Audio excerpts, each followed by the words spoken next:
VAATV,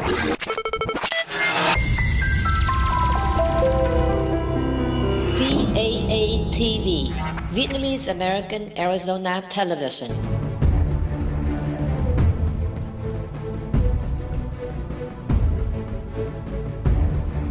Hello and welcome to VAATV Real Estate Talk Show with Scott Barlow and Linh Vi.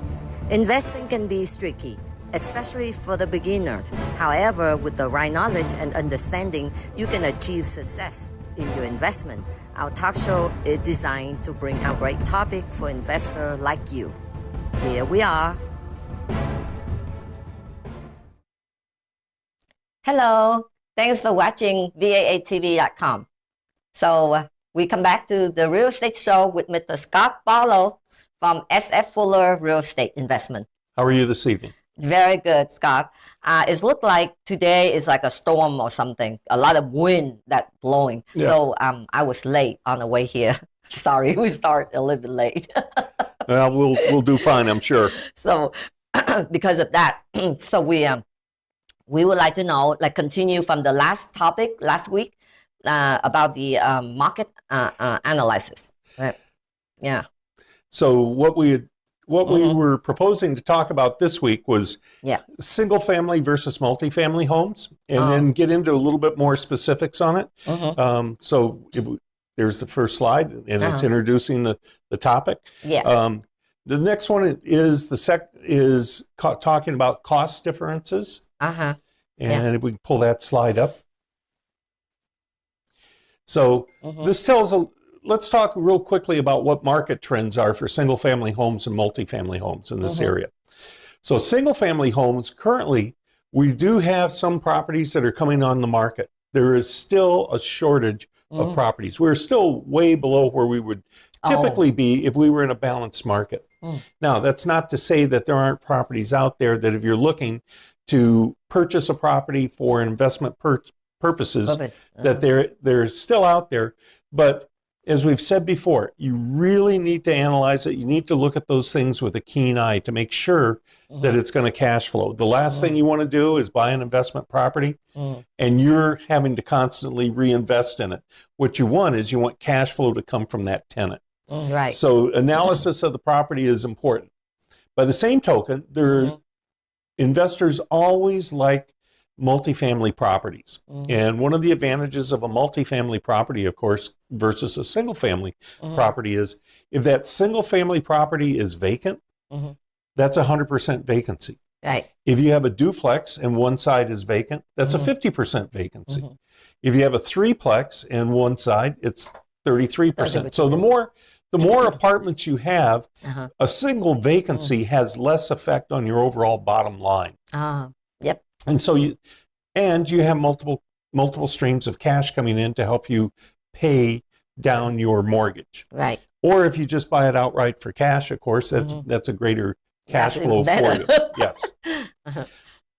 So, better than bank interest. Exactly right. Although, the interest is deductible. The one thing to always think about with investments is you do have advantages, and you need to talk to your tax advisor, but you do have advantages like depreciation. You can take off charges for all of the work that's done on the property, as well as interest if you have to if you're paying a mortgage. Right. So those are all different types of things that you need to pay attention to. So the multifamily, it also depends on the area too, right? Yeah. Very much so. Yeah. And because the price will be different. Very much so. If you think about where some of the higher priced homes are throughout the valley, correspondingly, you have the same high prices on multifamilies. Okay. And they classify multifamily properties generally as A, B, and C. I would say that we've got some that I would probably rate as a D. And A-type properties are more along the lines of high-end luxury properties. Yeah. The very ultimate in apartment living. And those types of properties, you could have rents anywhere from $3,000 on up, depending on what amenities. Is that easy to rent versus the other D or C? Well, you think about it this way. You've got as a triangle, the higher you go up the triangle with the higher prices, the fewer people you have that could qualify for that. Right. So because they rather buy it if they pay that high of the rent. That's true. But on the other hand, there's kind of been a little bit of a demographic change. Some folks would rather just rent than own. They don't want to deal with the hassle of owning because they can turn to the landlord and say, hey, take care of these items. And in many cases, if they had a higher end home, they'd be responsible for pool care and maintenance on the property. But it's easy enough in a apartment to have the landlord take care of those. Take care of it. Which, if you're the landlord, that's another calculation that you have to look at as far as your bottom line. That's true. Yes. Wow. So then, if we buy, so you say the cost effective, so depend on whatever that you focus on. If you pay the of course the price will be different too, right? Yes. Yes. Like you invest with high end property, it always costs more than there. Exactly right. Yeah. And there are certain cities here in the valley that have very much high end multifamily properties. Yes. As well as apartments. So figure out Well, how do you describe the high end property of the apartment? Of an apartment? Yeah. What I would say. Well, let me back up and I'm okay. and I'll tell you what I see as an average apartment. Okay. The average apartment in the Phoenix metro area is a 2-bedroom, 1-bath apartment, approximately 800 square feet. Okay. The typical rent on that size apartment across the valley is about $1,400 to $1,500 per month. Oh, wow. On a high-end apartment, you might have something as large as 4,000 square feet and have high-end appliances, luxury type appliances, granite countertops, marble in the bathrooms, and high-end tile, carpeting, paint, decor throughout the apartment. And generally speaking, those types of apartments are going to be in high rises where they have extremely nice views. But you mean like 4,000 square feet is like the living area or common area? Oh, living area is 4,000 square feet? That's up to big. They're huge. Wow. They're as big or bigger than some homes. Oh, wow. Oh, okay. It is luxury. And that's more on the very, very top end, but it would not be uncommon to see on a Class A property 2,000 square feet. Okay. Which is the size of a typical single family home. Yeah. Yeah. Wow. But so the apartment, of course, the 800 square feet will be big different in like 4,000 square feet. Exactly right. So as you go down from think of the Class A as your luxury. Yeah. The next, the Class B is a very well done, well appointed, well cared for property, and it's in many of the cities that's their top of the line apartments anyway. Where I would say where you would see the Class A properties is perhaps down in Tempe along Tempe Town Lake, in Phoenix, where you've got great vistas and views from the downtown area. Perhaps in Fountain Hills, you'll have some. Yeah, wow. Paradise Valley, Valley, those types of places. But like some, so the further, I mean, like wherever that luxury usually is more in the residential area, like quiet, like not too crowded, right? Not too many activities. That's possible, right? but even in Phoenix, what you're starting to see is more projects come up where the building's tall, and the lower floors may have office or retail on them. Oh, okay. So it's sort of a mixed-use building with a lot of multifamily above. Those are expensive. Yes. I mean, for the house. Oh wow! Because I saw they build like that for the elder community, and it's so convenient for them because all they do just like from upstairs elevator down, and they can buy things and they don't have to go anywhere far. That's true too. Yeah. But oftentimes the Class A apartments are they're closer to your more executive style jobs. Right. Yeah. and they Office afford a lot and more then, convenience. I see. So, and then the one like more closer to the downtown area, is that expensive? Or You've yeah, got I you've think got Tempe. mixed use. Yeah. You've got mixed use there, but Yeah. the apartments with the highest level of amenities, great views, very desirable. Those are typically your Class A. Class B, of course, is more for folks who are working, and they still want to have a degree of View, amenities and views and those types of things, but they aren't at the very top. And then their rents are probably you're looking at some place, depending on if you go up to even a 3-bedroom apartment, well over $2,000 a month. But like yeah, because if they by themselves, but in the case that they with the family, then probably they have another thought in getting the area. If it's too many good view and good amenity, but far away from school, then probably they have to consider, right? I mean, yes. Is it good to rent it to the family or to just single person? Well, it's really not a matter of choice, because the federal fair housing law does not allow you to pick and choose. Whoever come first, if they qualify, they get it. The only area where you perhaps could select your tenants is if it was a 55+ community and designated as such. But fair housing laws does not allow you to discriminate. To decide it, yeah. Yep. Yeah, unless they terminate because of a reason, for like bad credit or not qualify. That right? And that's what you need to do. You need to do a proper tenant screening to make sure that they're qualified to come in. One of the things, of course, that you should always look at is what is the income, because if they don't have sufficient income to pay the rent, then that's not a good candidate for a tenant. Like if they say they are only making all in cash, can't prove that, huh? Yeah. Well, there are ways you can do that. You can still do a credit check. Like if they do cash and probably a year, then they should file income tax. They should file income tax, so you can ask for that. You can certainly ask for bank records. Bank record, yeah, the money in, money out. Yep. Right, that's true. Yeah. 2-month bank statement. Yeah. So the people that come and rent have to be ready with their ID, their bank statement, their pay stub, and absolutely all the legal information. Alien. Yes. Yeah. I've been a landlord off and on myself for over 12 years now. Right. And in that time, I've only had one tenant that I ever had a problem with.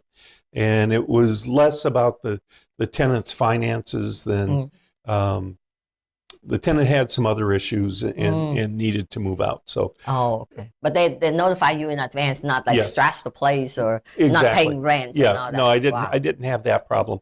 You're lucky. But what I have done over the years is, when I'm meeting a potential tenant, I explain to them what my policies are. It's far easier to have policies and explain them to them up front. But then I also explain to them that I run a credit check, and I check what their rental history has been. Right, rental history. And of course, the other thing too is I want references. Right. So recently, I just put a new tenant into an apartment that I have, and in the case of this tenant, she listed several different people as her references, and I called all the references, and they gave good reviews on her. Okay. So just because somebody walks up and they can put the money down for first and last month's rent, that doesn't necessarily mean that they're going to be a good tenant. No, because next month they won't have money. That's right. Next month they might not have money. I know that a lot of headache for the investor who inexperienced and get involved with tenant and landlord issue. But you mentioned before that they have to read the Arizona Act, Arizona Landlord Tenant Act, so they can understand it. And the person that they deal with too, right? Because if the person that wants trouble will always give you trouble. You know, That's true. the And person wanna like solve the issue, then it's a different story, right. right? Yeah. It's interesting that you bring it up that Yeah. that if you have somebody that's a potential problem tenant, Yes. oftentimes if you look at their rental history, you'll see that they've had problems at other locations. Yeah. And so that becomes someone that you can avoid. Yeah, because one thing I know that all the landlord, when their property vacant, they really want to rent it as fast as possible because they have to make the mortgage payment and all that. So they skip some of the stuff, and they look at the person. They just think, oh, okay, you have all the document, you can make money, and then they rent it. But they don't realize that the person actually do the paperwork and the person actually live in there. Let's say she did it for the son, and the son is a troublemaker because he burned the house from the other property that later on the landlord find out. No, but like before that, no, because it was in a hurry of rent it out. When look at the person, look at the mother, and have a good occupation, pay stuff and all that, but she not actually live there. The person live like she have the son live there. Right. Well, So- there's two things. Yeah. One, I'm going to give everybody a hint. Yeah. Everybody's heard of Zillow. Yeah. Zillow has a rental portion to their website. Yes. You can also do tenant checks through them. Oh. Have the tenant pay for it through Zillow. Zillow. Oh, okay. So that becomes one resource that if you don't have, you can go to Zillow. Obviously, because I work for a real estate brokerage, I can run it through my brokerage. But Zillow becomes an easy way for, like I said, you can have the tenant make their payment as far as getting their own credit check, and then it'll come back to you. So that's one aspect of it. The second aspect, and it's like you were just talking about, where you've got someone that comes and rents a property, and then they put a family member or a friend in there, and the person that rented the property is not actually the tenant. Yeah. So but they don't do that. They say, "Oh, I have like job outside, and then I just have to back and forth. But I don't think so. Well, one of the things that you need to do is when you're doing the lease application, who's going to live there? Yeah. And then, so if you do have another adult who's going to live there, you need to include them on that credit check. Yeah, that's true. You need to get a background check on it. Yeah. And if you end up in a situation where somebody just rents it in their name, and next thing you know, they've got another family member living there, make sure that your lease is well written enough so that anytime somebody new moves in there, and they stay there more than just a couple of days or a week as a guest, but if they're in there long term, that you can come in and you can be able to select and go, he doesn't belong living there. I need to know about him. Yes, right. That's true. And get the information. I think like, even like we are so busy or something, but just like you follow up very close with their application, and also the living, like you visit them, actually you will see things different and all that, because some of the landlord probably they want to leave a quiet time for the tenant and let them be, and as long as they make the rent payment, then they don't even check or anything, see. Yeah. As a landlord, you can go and check on the property as long as it's a legitimate check. We just give 24-hour notice, 48 right? hours. 48 hours. 48 hours notice. Yeah. And I mean, I've given that kind of notice to my tenants and who've been there long term. So it gives me a chance to go and see what kind of wear and tear. Right. So you know that if that tenant moves out in the next year, you're going to have to replace the carpet, or you're going to have to repaint a wall. Right. Or I've had occasions where tenants were not supposed to have pets, and I find pets. Oh. So the pet has to, I make them remove the pet. Remove the pet? Oh, wow. What if they don't? Then they're in breach of the lease, and they can be evicted. They have to be out. Yep. Oh, I see. Here's my my thought on pets. Yes. I'm a dog owner. I have big dogs. Yes. I'm pretty responsible with my dogs. Right. I do not allow them to destroy property. Yeah. But there are a lot of folks out there who they don't properly supervise their pets. Right. And many cases, they're small dogs, cats. create the most issues. Not, Oh, yes. not necessarily the They big bid on the stuff on the little corner of the carpet and on the drywall. on the and, on the oh corners. my gosh, Yep, yeah. and they scratch it and everything. So we have to replace the whole things and paint it or replace the carpet. And probably when it comes to cat urine, Uh-huh. there's nothing more No way. difficult to get out. Yeah. So I For just example. it's terrible. Like, so we have a good tenant and a bad tenant. Like when they leave, that's why a lot of people rather do tile, for the property, because just in case something, then it's not that bad compared Right. to like every time with the carpet, got to replace. Doesn't matter Absolutely. how clean that will be. Absolutely. Yeah. And over the years, I've gone to more hard surfaces all throughout, even in the bedrooms. Yes. That's true. There's some of the new luxury vinyl planking. Yes. I put that in, and it looks really good. Right. And if somebody as a tenant wants to go in there and they feel like they need carpet, they buy an area rug. That's true. Yeah. So. But the maintenance on that is far less. But I can't emphasize enough about the credit checks and a good, solid lease. And if you have any questions about how to do either one, feel free to give me a call. And at the end of the show, you'll have both my phone number as well as my email address. Right. I'm more than happy to. There you go. I'm more than happy to provide you with the resources so that you can find what you need. Yes. But the success. It's important, like you get it started rather than things already happen. That's correct. Yeah. You're far better off with a good tenant selection process than let just anybody into your property. And then you find out 1-2 months down the road that you've got problems. Now you start missing rent. Now you've got damages. Now you've got to go through the eviction process where you have to go to court to get them out. So being a little more careful, even if you have to delay filling that vacancy a couple of weeks. A month or some. You're better off than you would be. Rather than get somebody bad, then you get more headache, right? Correct. Yeah. Yeah. So that's the I think most of the concern from people who want to invest on residential. Yeah. But I think like residential or commercial also the same thing. They don't want to pay. You gotta chase them to get money.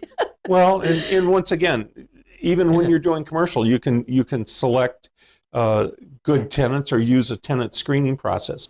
It's a little more difficult to do a credit check on a business because credit checks are designed so that we can check somebody's credit level using Experian, TransUnion, and I'm having a brain fade, but basically doing the FICO checks. FICO. Whereas for a business, in many cases, there is not a place where you can do a real good credit check.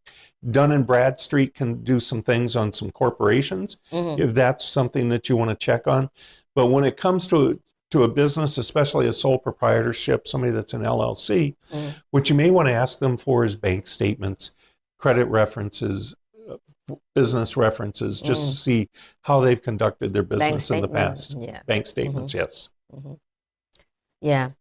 I think like if you whoever you gotta need help. When you come across this, you cannot do all by yourself. That's correct. So you need an expertise who have a knowledge about those to deal with, so that you can earn the money and without have to, like, you earn one and you pay 10. So what's the point, right? Right. You earn one thing and you pay 10 things. Yep. Yeah. So if we could have the third slide, the next topic that we wanted to talk about was financing. Yeah.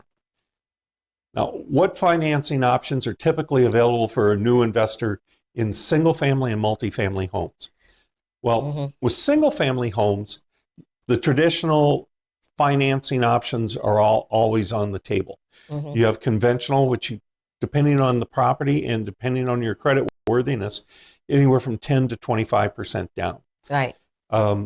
If you live at the property, you have other options instantly available, just like you were going to buy a single family home or a multifamily home.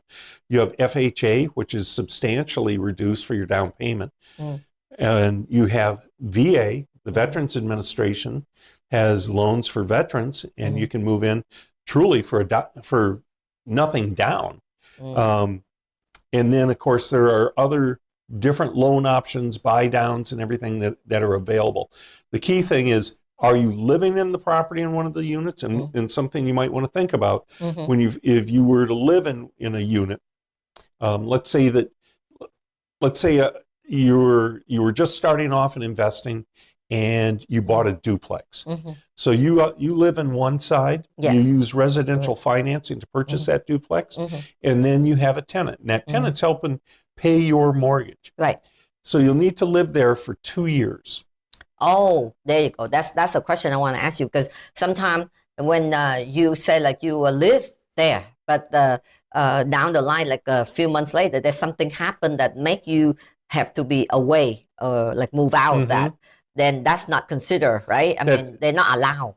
Right? Well, it really depends. You'll need to check with your mortgage program. And of course with the IRS rules. But generally speaking, you can have a time span, but out of that, maybe up to 5 years, but 2 years of it, you will need to live in that property. Continually, right? Yes. 2 years, right. So that you can take advantage of your exemptions as your primary home. Right. And if that's no longer a concern, some of the mortgage companies may not be favorable to that type of a loan if you're not going to live there full time. That's true, yeah. Because after 2 years, then it's okay that you can keep making the payment with them, and correct, and you do whatever you want as long as you make payment on time. but it's important that you make sure that you ask the questions about that particular loan program up front. Yeah, like what if something happened down the line? Then can I move out from it, and have to be for work, like a different area, things like that. You may be able to without any difficulty, but some loan programs they don't want to do that. Oh, see. So you need to pay attention to it. Also with insurance. Insurance typically has a little different rate if it's an owner occupied property versus a renter occupied property. Right. Because more coverage, more things to cover. And the interest rate, if you're buying, say you're buying a fourplex and it's strictly an investment, the interest rate typically is going to be a little bit higher than it is for somebody that's going to live there. Live there, right. Like owner occupied and non-owner occupied. Right? Correct. Yeah. But there's nothing wrong with buying a multifamily property and living in one of the units and letting your tenants pay the rent down. Yeah, I don't think there's any problem there. It's a good way. It's a good way to get started. Exactly right. Yeah. Exactly right. Yeah. And then while we're talking about financing, so like I said, if you think about single family homes, duplexes, triplexes, and fourplexes, those units all qualify for residential financing. So you would go to your typical mortgage lender that can, if you were going to buy a house, you can go to the same people to buy an apartment. There are some lenders that really specialize in those small multifamily and can get some really good rates, so it doesn't hurt to shop around. How do they know about what the good rate, which site that they can check it? Then they cannot like just go, because I know every time you go to the bank to check it, they always say, okay, give the credit, give the information, all that before you can check the rate. Yeah. Really, it's become more difficult to shop rates. But what I would say is not public show out, just like any. Not like it used to be. What I would say is, if you have a lender that you like, talk to a loan officer, see what they can do for you. So it's not like public record there that we can check for everything, but the loan officer will know the circumstances for the different program. The differences are so many. It depends on what the property is. It depends on what your credit rating. The person that has an 800 FICO score is going to get a much better interest rate than the person that's got a 650. 600, yeah, that's true. But at 650, you can still get a mortgage. Mortgage, good, yeah. The other thing to consider on a single family home as well is if you're not going in with a typical conventional where you're putting 20 or 25% down, you're going to have to pay mortgage insurance as well. Oh. So that becomes an additional expense. Mortgage insurance is like, you can explain to audience again, is that like when your loan to ratio too low, then the No, lender, what it really is, the MI? Mhm. Who require that? Who require? the lenders. Okay. Or, yeah. and So- basically it's an insurance policy to hedge against foreclosure. Mm-hmm. Yeah. That's probably the easiest way to think about it. If it's a riskier loan, in other words, where you don't have sufficient equity, generally, if you don't have at least 20% equity in the property, they'll require that type of mortgage insurance. Okay. Now, the exceptions to it, of course, is Veterans Administration. Veterans don't pay that. So the mortgage insurance is really not the same as the homeowner insurance. That's correct. That's not the same thing. That is only the lender required because they want to protect the equity.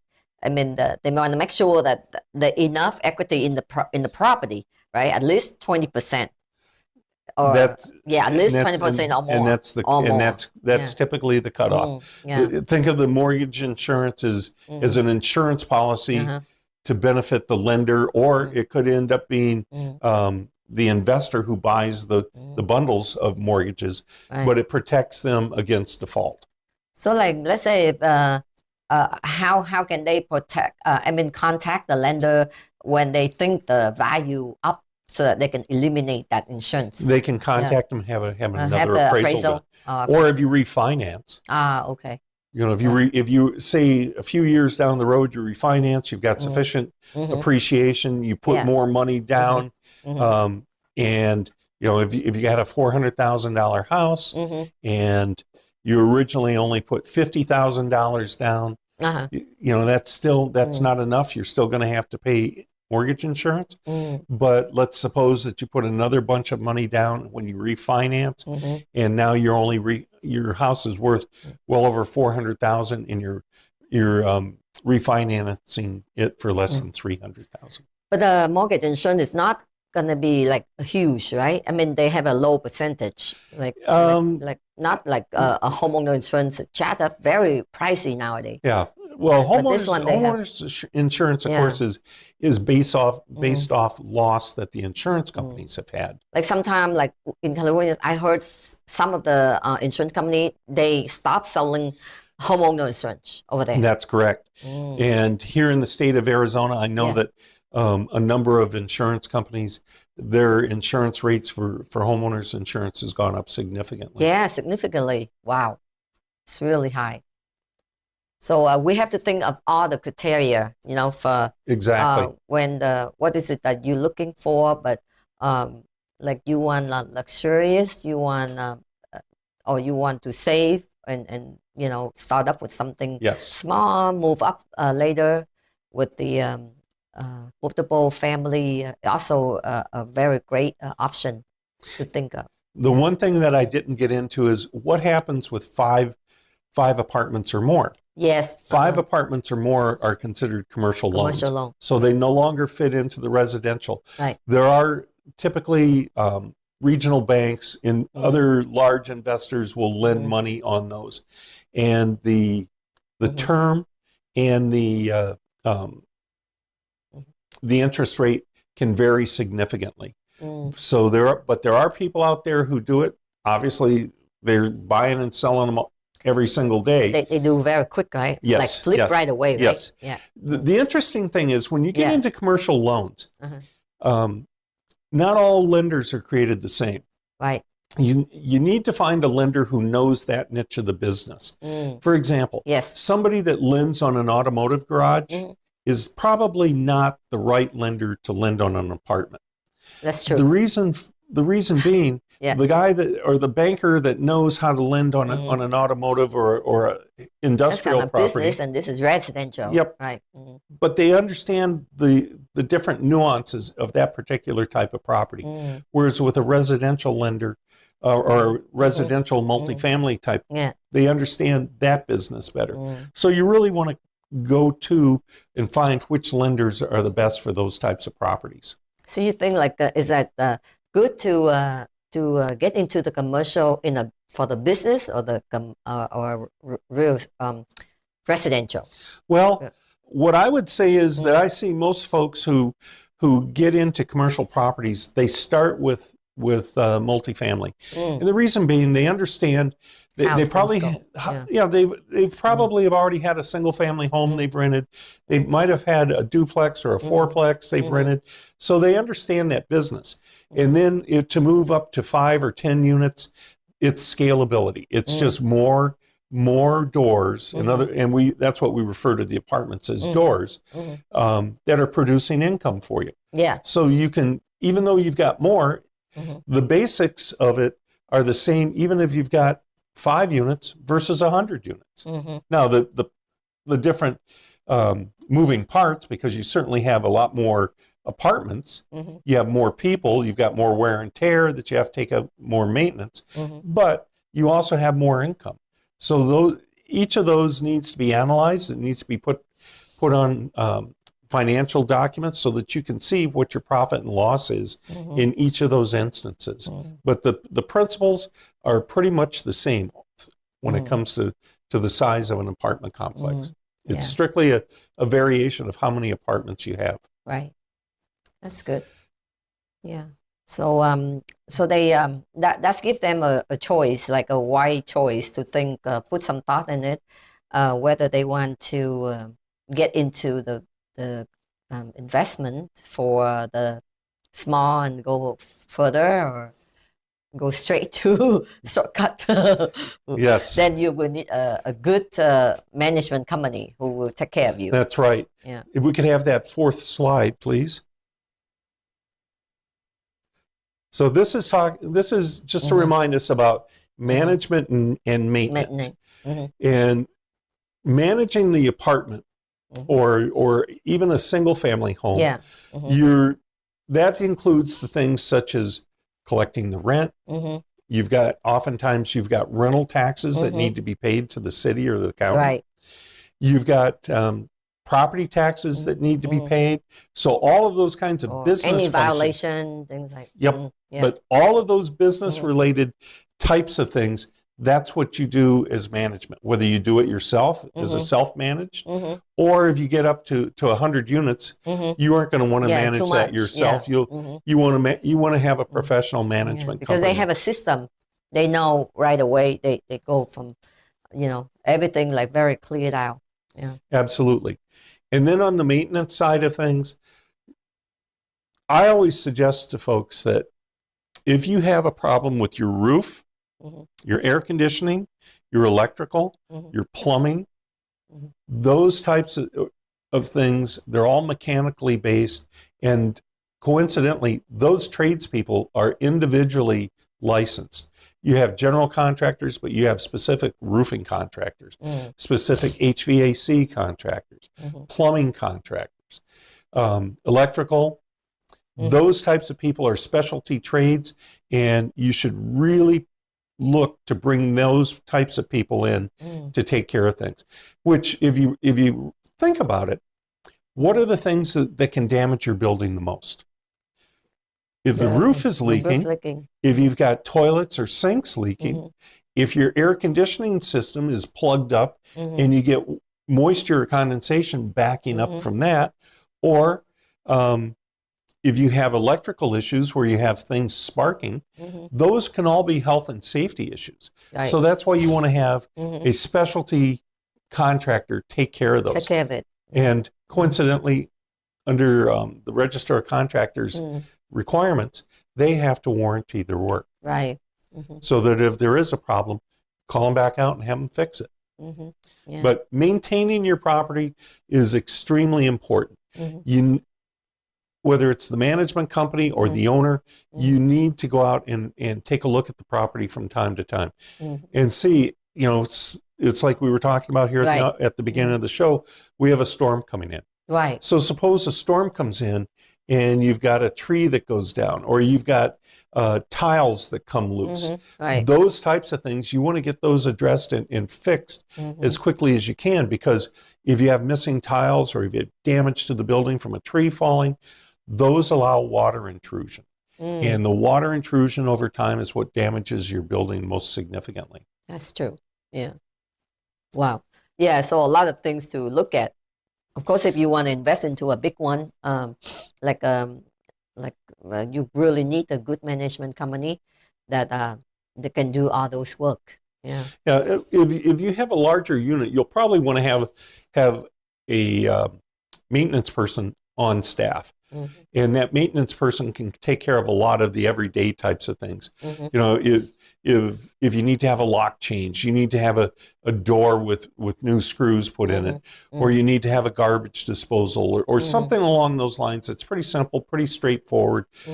Painting. Yes. New carpeting or put tile down. Yeah.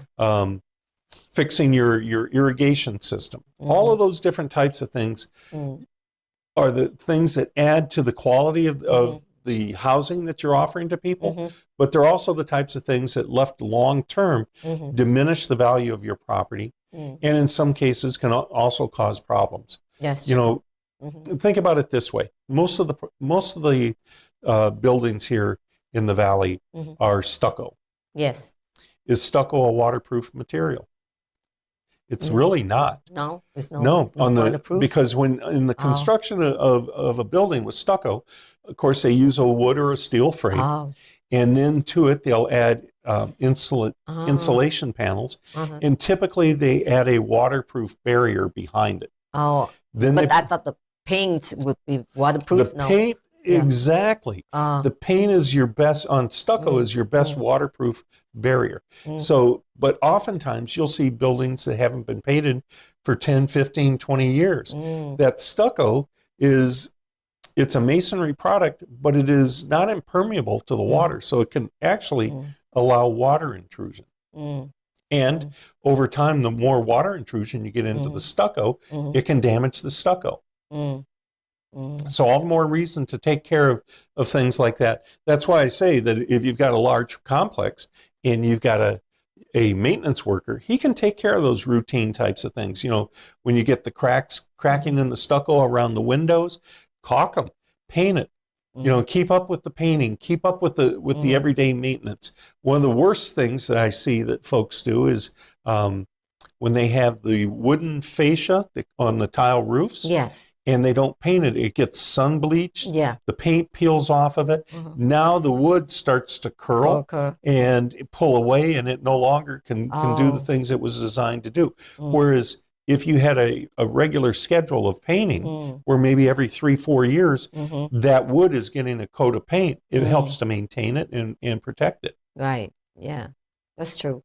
Yes, because sometimes costs.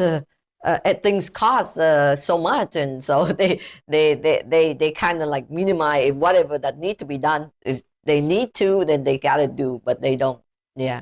As for depend on how long you want to keep the property, you want to you pay for the maintenance, for that. You're gonna pay. You should always include maintenance when you're calculating costs up front. You know, you'll be able to find out what your price for gas is, what your price for garbage pickup, what your taxes are. Always include a budget in there for maintenance so that you can just routinely do the types of things to keep your property looking good. You know, it's the same with your car. How often do you get the oil changed on your car? Do you change the oil when you're having trouble? When the lights went up. Exactly, because the lights are telling you, hey, it's time. Well, on a rental property where you've got tenants in there, you don't have the light coming up. So it's the owner or the manager's responsibility to be that light. Yeah, for that. So those types of things need to be taken care of along the way. Yeah. So then we have those are the criteria that they have to think of, huh? Yes. To put into the investment of the real property. So you said like right now the house residential, you're surprised that it's not enough the house for people out there, right? So you mean like they have to build new house, or how's that? You know, here in the state of Arizona, I'm just going to give you general numbers, but a few years back, an average family with an income of about $100,000 could buy approximately 70% of the properties that were on the market. Today, 100,000 income, those same families could only buy about 25% of the properties on the market. So affordability has gone away. It's gone away, yeah.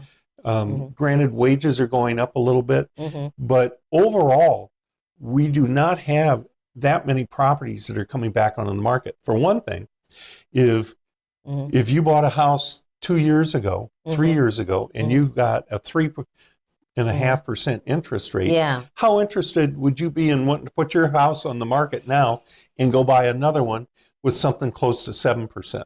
Yeah, that's true. Doesn't make sense. So that, you know, when the Fed so people rather keep the house. Exactly. And when they keep the house, then there's not enough house in the market for people to buy. Correct. Right? Yeah. So that's why you see right now, you see many of the home sales are new builds. And the builders in a lot of cases are doing buy downs where they may buy the interest rates down for a couple of years as an introductory interest rate.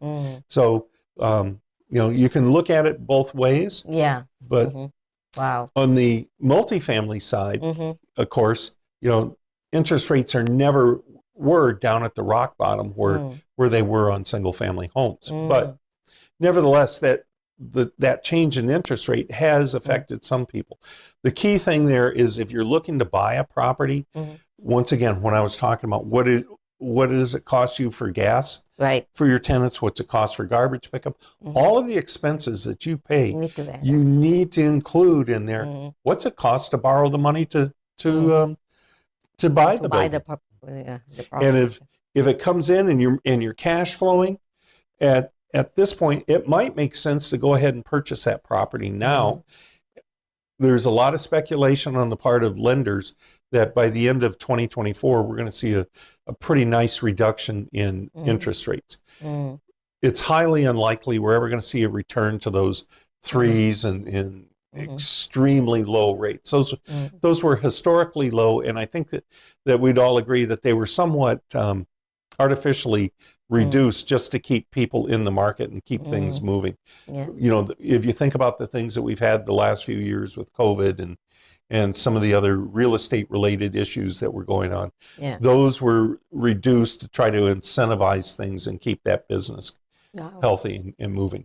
But realistically, most lenders are of the mindset that if interest rates get down to mid fives or so, that we'll see a lot more people selling, and we'll see more people coming back and buying. You know, for that family that we were just talking about. What people want to sell when their price is good or when interest rate down?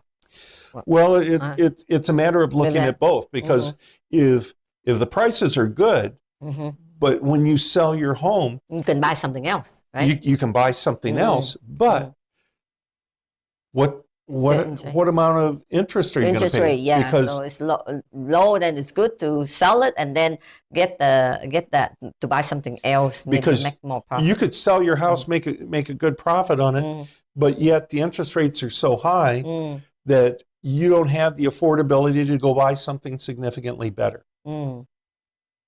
Yeah. Wow. Makes sense. See? You know, as I was saying, you know, a few years ago, 25% of the folks could buy 70% of the properties. Right.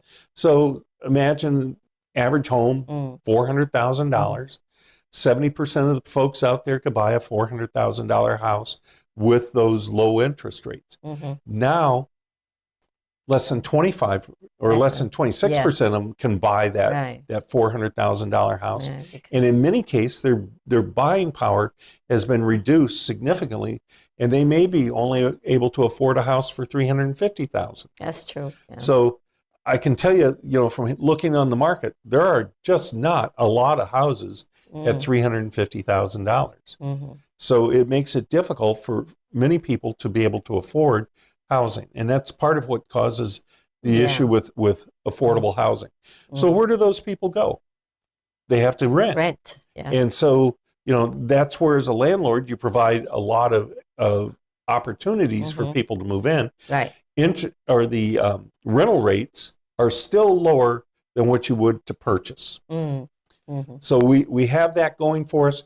In the last 5 years, there's been better than 30,000 new apartment units come on the market. Wow. And in all kinds of cities. Wow. A lot of them, granted, are larger apartment complexes, but nevertheless, Yeah. there is rental housing out there available. Wow. Yeah. So, which means that people have a chance to buy a house before they just hold on to it, and so they rent it out. People now want to buy it, don't have enough much inventory to buy. That's right. To purchase. But as the inflation rate has come down, the Feds have not raised rates for a while, and preliminary from some of the economists are already predicting that we may be down to the 2% target rate here within the next few months. If that's the case, we'll see the Fed starting to loosen up monetary policies, and it'll be much more beneficial for the mortgage industry. That's true, yeah. And then it's going to be more activity, more transactions. More transactions, more activity. And then those home buyers who are sitting on nice homes with the 3.5% interest rate, when the interest rates come down into the 5s, they may be much more likely to put their houses on the market. To the market for sale, and then there's more house, whoever have a chance to buy, right? Correct. Yeah, they can easily qualify too for that low interest rate. Now, the other thing is, and I'll talk real quick about multifamily. Yes. There's a lot of folks who bought multifamily properties, and over the last few years, when the rental rates increased, they're making a lot of money compared to what they initially calculated. So they're not quite as eager to sell just because they're cash flowing really well. That's true, because they say, okay, I just going to collect the rent, and that's why correct. I have to go through the hassle to buy, sell, and then I might don't get the same thing again.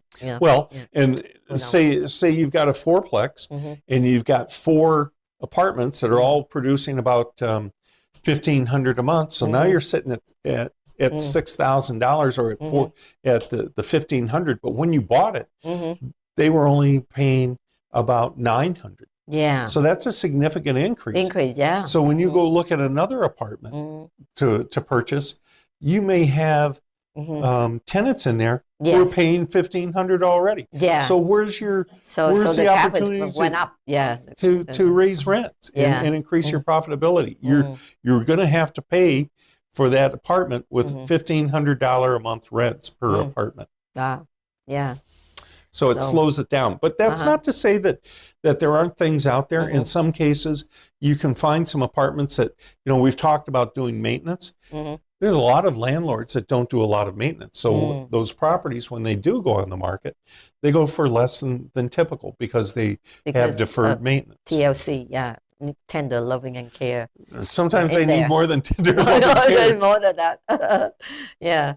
So I think more work for the commercial residential though. Like with the apartment, like if they lack of maintenance, and we buy those, and we're gonna have to think of like we have to redone everything.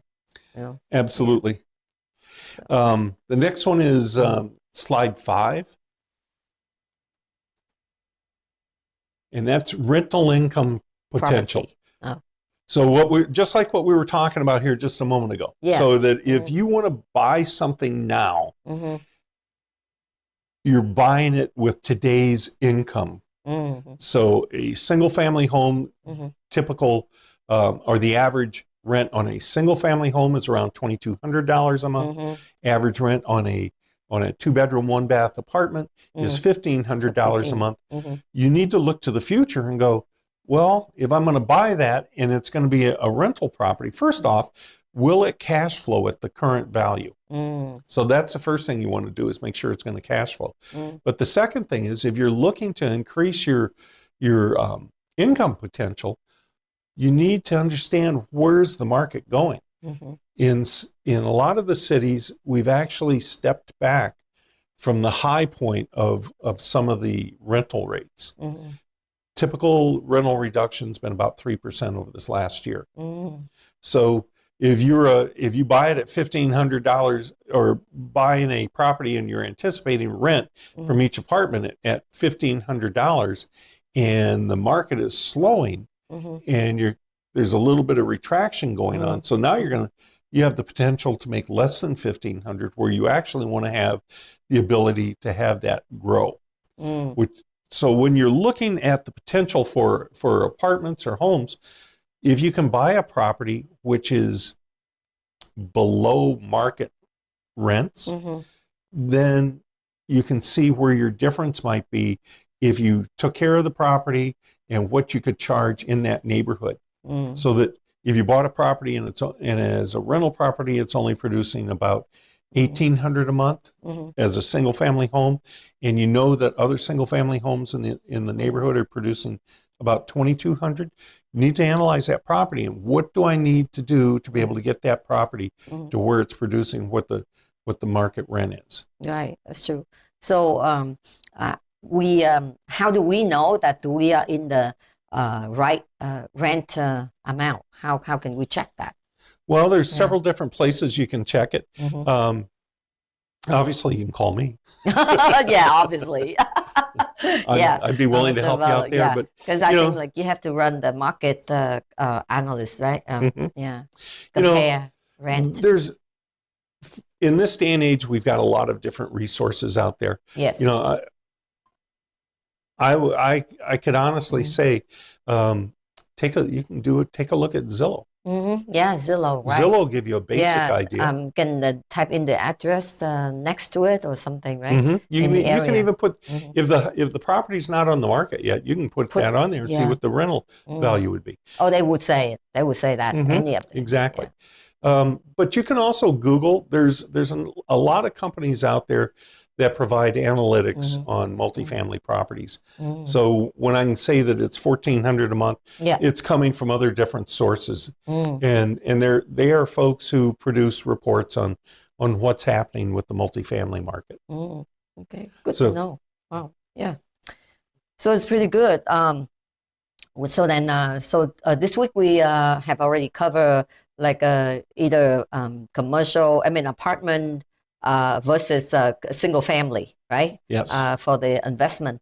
So then that's something you can look at. Mr. Scott Barlow just explain everything in every detail about interest rate, about location, about maintenance, management, what to do, and all that. So any question, then you can always contact him, right? Yep. Yeah, for more.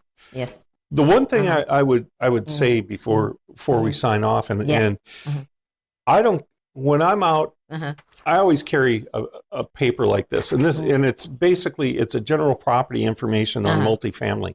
So when I go out and I look at a property, I'm looking for things on the property, and I'm filling it in, and I'm gathering information for what the costs of all of those different types of things. So you need to do your research. Do your research. Get real numbers, not somebody else's funny numbers. If you need to, you call SRP, find out what the electric was. Talk to whoever the water provider is. Find out how much they typically got for water. Right. But have good hard numbers that you can put in so that you can properly evaluate the property. Yes. And the other thing is, if you're looking at buying a rental property and there is a tenant in there, get a copy of their lease. Oh, yes. And review their lease, because you'll want to know who is holding the security deposit. Yeah. That's gonna you can always request it from the agent or whoever that the taking care of the transaction too. Yes. And then mention it to the escrow company, because you don't want to take care of that outside of escrow. Because what if the person say like, I did give a deposit, and the other say no, so they have to sign the estable or something, right, to make sure they approve with that, like they don't have any deposit. That's or right. They do. Right. Yeah. It's called an estoppel certificate, and many lenders will require one. Yeah. An estoppel certificate is basically a synopsis. Or appliances or something it gives you a synopsis of the lease. Yeah. Typically, leases can be 10, 12, 15 pages long, but an estoppel certificate is usually 1 or 2 pages long. But the tenant signs that, and so they're attesting to it. Yeah, so that there's not like a fighting down the line, like they say, oh, I gave to previous owner. That's correct. Yeah, so now this owner have to say, oh no, not on the paperwork. We have to go based on the paperwork. That's correct. And that's relieve a lot of the headache. We don't have to like deal with with no paper, right? Right. Yeah. Exactly. But that is like something to know. Esther, request the agent to complete that. And right? that's part of your due diligence. Yeah. Okay. Yeah. They have to do that or before the close of escrow. They have to do that at the time of due diligence during the inspection period. You want it, and of course, inspection, and the lenders will want it as well. Oh, I see. So all the more reason to go after it right away. The lender wants it. Yes. Yeah. Some like a commercial. I don't think they require for that. They ask for it. They ask for it. Yeah.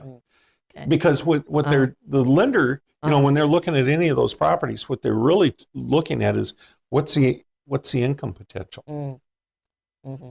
And so those leases are assets of that property. Okay. So all right. So so I think we cover a lot today. It looked like the gloomy sky make us really gloomy.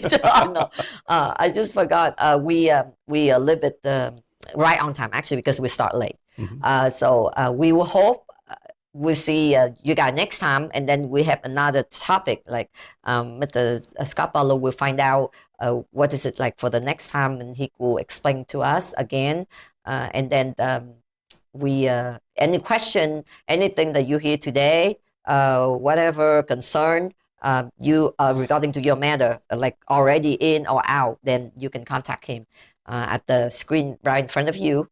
Take down Mr. Scott Barlow, and then we'll hope you enjoy the show, and we'll see you next time. Right? Yeah. Bye. See ya. Linh Vi xin cảm ơn sự theo dõi của tất cả quý vị trong những giây phút vừa qua. Chương trình VAATV xin kính chào, tạm biệt và xin hẹn gặp lại quý vị vào lần phát hình kỳ tới. Mọi chi tiết về thông tin thương mại và bảo trợ, xin mời quý vị hãy liên lạc về địa chỉ email vaatelevision@gmail.com và số điện thoại là 480 289 9816 480 289 9816, website vaatv.com và vaaznews.com. Xin kính chào, tạm biệt.